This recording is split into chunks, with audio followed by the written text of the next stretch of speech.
economic hitmen really have been the ones responsible for creating this first truly global empire. And we work many different ways.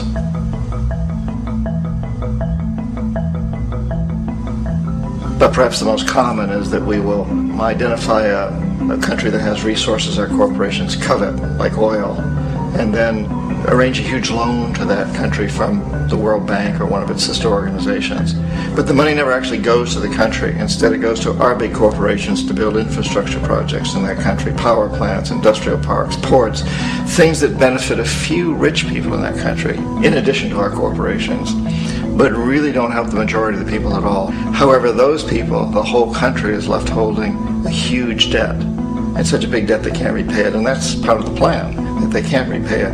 And so at some point we economic hitmen go back to them and say, listen, you owe us a lot of money, can't pay your debt, so sell your oil real cheap to our oil companies.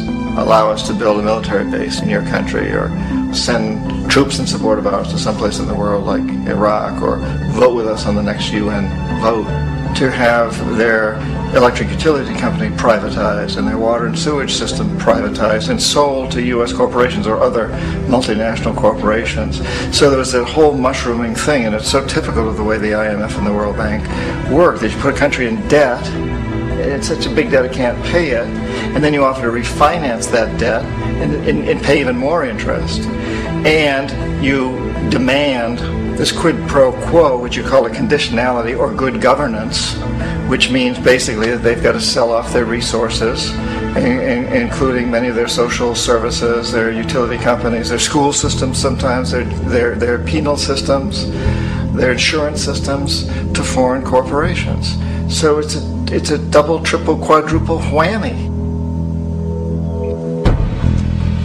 The precedent for economic hitmen really began back in the early 50s when democratically elected Mossadegh, who was elected in Iran. He was considered to be the hope for democracy in the Middle East and around the world. He was Time Magazine's Man of the Year. But one of the things that he'd run on and began to implement was the idea that foreign oil companies needed to pay the Iranian people a lot more for the oil that they were taking out of Iran. The Iranian people should benefit from their own oil. Strange policy. We didn't like that, of course. But we were afraid to do what we normally were doing, which was to send in the military. Instead, we sent in one CIA agent, Kermit Roosevelt, Teddy Roosevelt's relative. And Kermit went in with a few $1 million and was very, very effective and efficient. And in a short amount of time, he managed to get Mossadegh overthrown and brought in the Shah of Iran to replace him, who always was favorable to oil. And it was extremely effective. Mobs overflow Tehran. Army officers shout that Mossadegh has surrendered and his regime as virtual dictator of Iran is ended. Pictures of the Shah are paraded through the streets as sentiment reverses.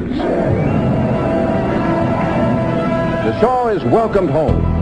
So back here in the United States, in Washington, people looked around and said, wow, that was easy and cheap. So this established a whole new way of manipulating countries, of creating empire. The only problem with Roosevelt was that he was a card-carrying CIA agent, and had he been caught, the ramifications could have been pretty serious.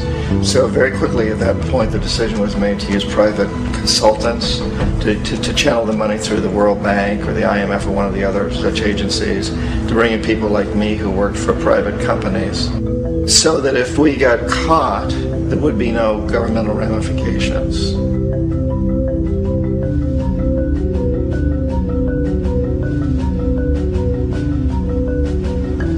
When Arbenz became president of Guatemala, the country was very much under the thumbs of United Fruit Company, the big international corporations. And Arbenz ran on this ticket that said, you know, we want to get the land back to the people. And once he took power, he was implementing policies that would do exactly that, give the land rights back to the people.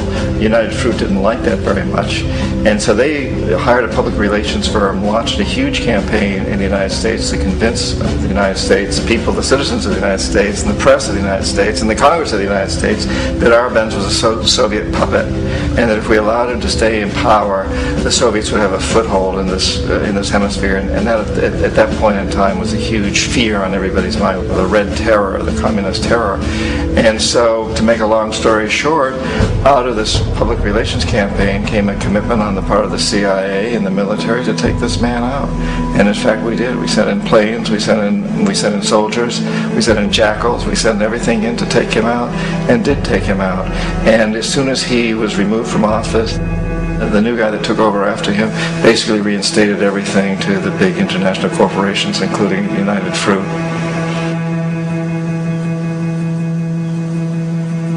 Ecuador for many, many years had been ruled by pro-U.S. dictators, often relatively brutal. Then it was decided that they were going to have a truly democratic election. Jaime Roldos ran for office, and his main goal, he said, as president would be to make sure that Ecuador's resources were used to help the people. And he won, overwhelming, by more votes than anybody had ever won anything in Ecuador. And he began to implement these policies to make sure that the profits from oil went to help the people. Well, we didn't like that in the United States. I was sent down as one of several economic hitmen to change Roldos, to corrupt him, to bring him around, to let him know, okay, you can get very rich, you and your family, if you play our game, but if you continue to try to keep these policies you've promised, you're going to go. He wouldn't listen. He was assassinated. As soon as the plane crashed, the whole area was cordoned off.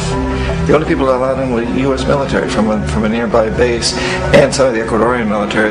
When an investigation was launched, two of the key witnesses died in car accidents before they had a chance to testify. A lot of very, very strange things that went on around the assassination of Jaime Roldos. I, like most people who've really looked at this case, have absolutely no doubt that it was an assassination. And of course, in my position as an economic hitman, I was always expecting something to happen to Jaime, whether it be a coup or assassination, I wasn't sure, but that he would be taken down because he was not being corrupted. He would not allow himself to be corrupted the way we wanted to corrupt him.